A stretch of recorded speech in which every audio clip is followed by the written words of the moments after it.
Do you think the recent quote-unquote leak that GTA 6 will have a 60 FPS mode, but quote-unquote only on the PlayStation 5 Professional holds any water?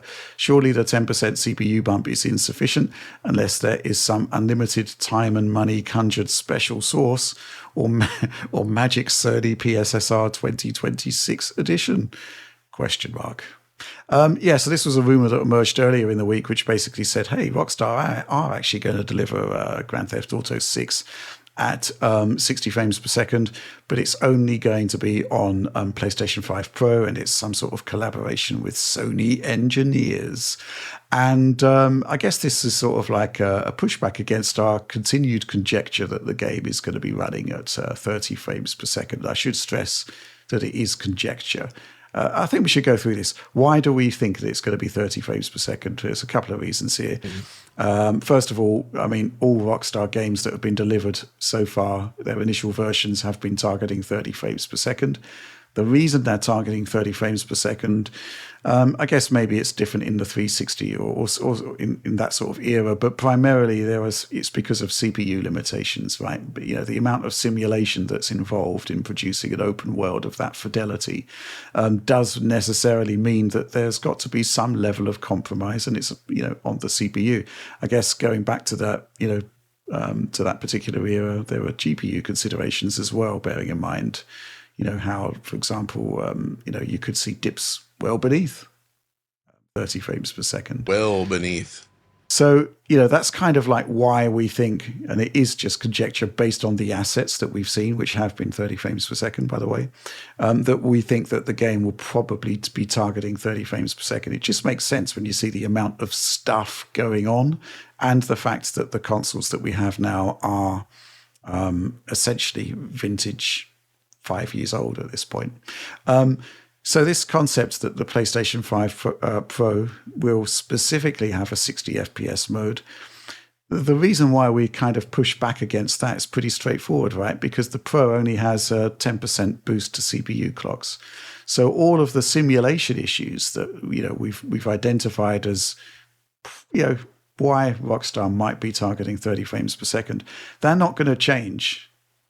And it's not just the CPU simulation side. It's also ray tracing has a significant CPU cost as well. Mm-hmm. And the game is going heavy on ray tracing, which then also has GPU considerations on top of that. And while the Pro is designed to improve those operations, I just don't see how they could get to 60 comfortably in that. Now, I received messages from people saying, they're going to leverage FSR4 and frame generation and all that. And I would say that's a terrible idea to try to taking a base 30 up to 60 with frame gen just does not work well. That's not what frame generation is designed for. And it probably would produce very laggy, undesirable results. Yeah. Remember when Red Dead Redemption 2 came out, I did talk about in a video its input latency. I think I made a specific video on it. Yeah. Imagine that with frame gen latency from 30. It'd be brutal. It'd be like 200 milliseconds probably.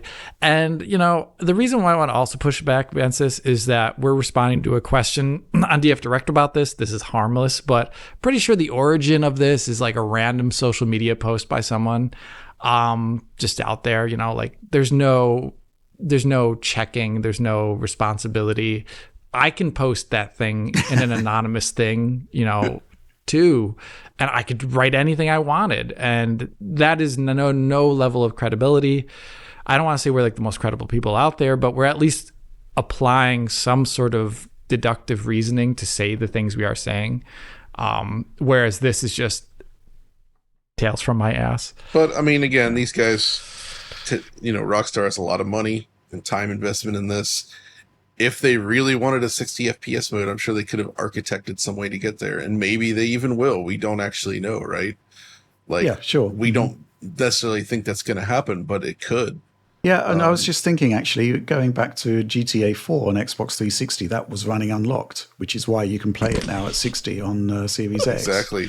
So, yeah, it wasn't great back in the day. It was completely pointless. No, actually, it was worse than pointless. It was actually harmful, I would say, back in the day, because it meant that you never got smooth frame times. It was just always jittery looking. Yeah, so that's not great. I mean, we can't rule it out, but then again, Rockstar haven't ruled it in.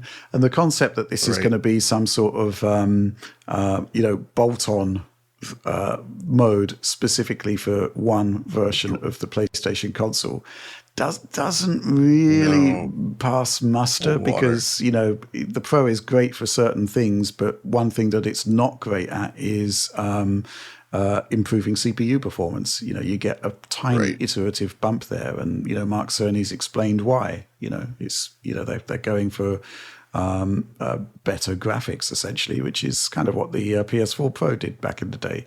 So that's but of course. There's also the stuff about Sony engineers helping out. I would say that engineers from any of the console companies assisting on big games is something very common. Yes, right. That's true. That's not special for the situation. That's just what they do. Yep. And obviously it's the same in the PC space, the GPU vendors, right? Like, that's normal to assist on these things to ensure that they get good results in their hardware, help them with issues. Like, they have whole teams and people that are specifically out there to do that type of work. Yeah. And I guess the other thing is with the frame generation thing is, let's say that similar to prior Rockstar games on their debut, when they haven't hit 30 frames per second, there were some dips, albeit minor, in Red Dead Redemption. There were some dips, albeit major, in GTA 5 at launch and GTA 4. So the concept of having sub 30 FPS is not off the table either. And then if you're going to be frame genning from sub 30, then you're in a very bad place. I mean, Red Dead Redemption 2 was the first big Rockstar game that actually did deliver a pretty stable 30. Yeah. Prior to that, not one of their big releases had ever delivered a stable frame rate. Yeah. Mm-hmm. So, it's one of these things where we don't know for sure, but the evidence to date suggests 30. If it's not 30, if there is 40 potentially viable, but if there is, a 60 FPS mode, that's going to be awesome. But, Exactly. I would love for our conjecture to be proven wrong. That would be amazing. And I hope that they can actually pull it off. Mm-hmm.